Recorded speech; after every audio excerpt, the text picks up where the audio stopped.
What's up, everybody? OMB. Hey, look, I appreciate y'all subscribing to the channel. Do subscribe if you're not subscribed, and hit the bell icon so you can be notified for future videos. So, before I get into this, I just want to say this, y'all. I don't look at the fight game like everybody else looks at the fight game. Nor do I be sitting up here trying to be politically correct about what moves I see or what they're doing. But the one thing I can attest to is that I do know fighting, period, point blank.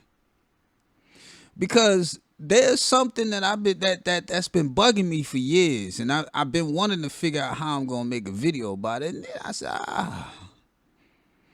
the problem was you didn't really have the time to sit down and really put in. Now you do, because I'm still injured, y'all. You know what I'm saying? So at this point, I'm like, let me give y'all a little jewel. And this goes to boxing and MMA people. I think both of y'all who do this can benefit. You know what I'm saying? It's something that I've seen when I was a kid growing up till about the mid 80s, because during the mid 80s, people really just put their hands on guns instead of using their fist. You know what I mean? So, this fighting style used to be called the jailhouse. There's only two people I've seen do it in all the years I've been, maybe three. Because I think Sugar Ray Leonard is one of them. You know what I'm saying? But besides him, the more recent one, well, there's one more recent to him, but prior to that more recent, Zab Judah. And not even the commentators knew what the hell he was doing, B. I'm gonna show y'all what I'm talking about. You know what I'm saying? But y'all I just want to explain to y'all that I've been around when you grew up in the Bronx, man. Grow up in the 70s and 80s during the Bronx. Like I said, till about the mid 80s, people still had the fight game going on during the mid 80s. But more than likely, if you pulled your hands up, you was gonna meet a bullet. You know what I'm saying? And that's no doubt. You was getting murdered right then and there. You know what I'm saying?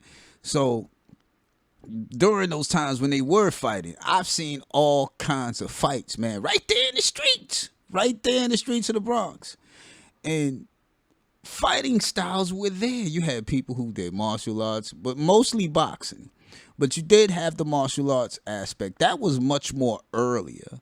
Like 78, 78, 79. You know what I'm saying? I was like 8, 9 years old when they was doing that. And then it became boxing. You know what I'm saying? And like during the 80s, early 80s on through to about the mid, and I've seen fighting styles. Jailhouse was one of them. We called it the Jailhouse.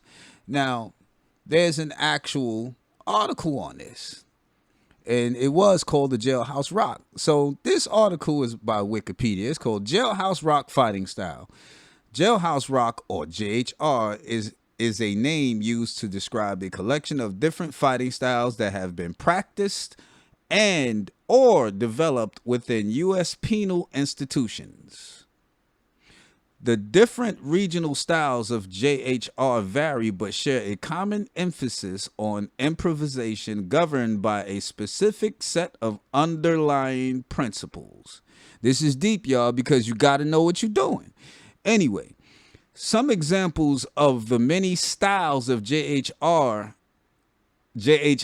are 52 hand blocks. That's the main thing. Comstock style and Stato. Many of these styles of JHR are thought to have evolved regionally in different penal institutions. Now, the one place I heard of it the most is in Rikers Island. Every time somebody went to Rikers Island and they came home, they knew how to jailhouse, and they was popping your knot, bro, because you ain't know what they was going to do. You know what I'm saying? But anyway, Jailhouse Rock, the 52 hand blocks and their variants may be compared to Savante, which was originally a semi-codified fighting method associated with an urban criminal subculture, which underwent a gradual process of codification before becoming established as a martial art accessible by the cultural mainstream. You know what I'm saying? 52 Blocks has been referenced in journalist Douglas Century's Street Kingdom, 5 years inside the Franklin Avenue Posse, as well as numerous Wu-Tang Clan songs in Ted Conover's book New Jack. Recently, celebrities including actor Lorenz Tate and rapper Ludacris have taken up the fighting system for film roles and self-defense, shining a brighter light on previously unknown martial art. Now, look here, y'all. I don't know how recent this article is, but I'm pretty sure it's an old article. I didn't look at the date or anything. But my thing is that before it became known as a martial art and all of that, I knew dudes that was doing that in the street. This was just how they fought. You know what I'm saying? And like I said, here's one dude I seen do that. You know what I'm saying? Zab Judah. When Zab Judah did this, I was like, yo, whoa, what is this pops teaching him, B? What? Y'all doing it like that? And if you look, he had Mayweather confused. Mayweather ain't know what to do, B. I mean, granted, Mayweather kicked his ass, but still, he had him confused at that point when he used his style. You know what I'm saying? I don't hear nobody talking about that. Even the commentators was baffled. Just listen to him. No, you tell me what he's doing What's now. that? This is just a different style. He's saying Well, throw some punches. what that is he's hurt. You know, so I mean, they didn't even know, and these supposed to be the experts, y'all. These supposed to be the experts, but it's a difference between you going in gyms with fighters and stuff like that than living around them. I lived around a bunch of fighters, B. The Bronx is just full of a bunch of fighters. Everybody was angry and mad and fighting. I'm sorry. If you grew up in the Bronx 70s, 80s, even the 90s, your ass was going to get in the fight. I don't give a damn how prissy you are, how prissy you thought you was. One of them thug chicks was going to try your ass. You know what I'm saying? Like, straight up, bro. I mean, yo, dude, same thing. I don't give a damn how good your fight game was or what you was known for. You better make it known. Somebody gonna try your ass, B, and you better use that as an example. Period, point blank. That's just the way it was. You know, it was rough. It was tough. You know? And I got to live. I grew up around people who were fighters. A lot of them dudes were aspiring to be boxers, so they had been in the gyms. It's just when crack came around, they saw they could make that easy, quick money. That's what they did. And a lot of them didn't make it. They died, bro. They got killed. But they was in the boxing game. That was the means to the way out of the Bronx at the time. You know what I'm saying? Before drugs got in. It was either basketball or boxing. You know what I'm saying? Now, the last dude I'm going to show y'all who did this shit, excuse my language, but it bugged me out. And y'all can't tell me that this man ain't doing that. It's Khabib.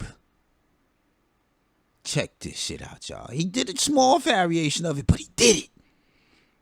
And he should have struck earlier. You know what I'm saying? I'm going to try to show y'all where.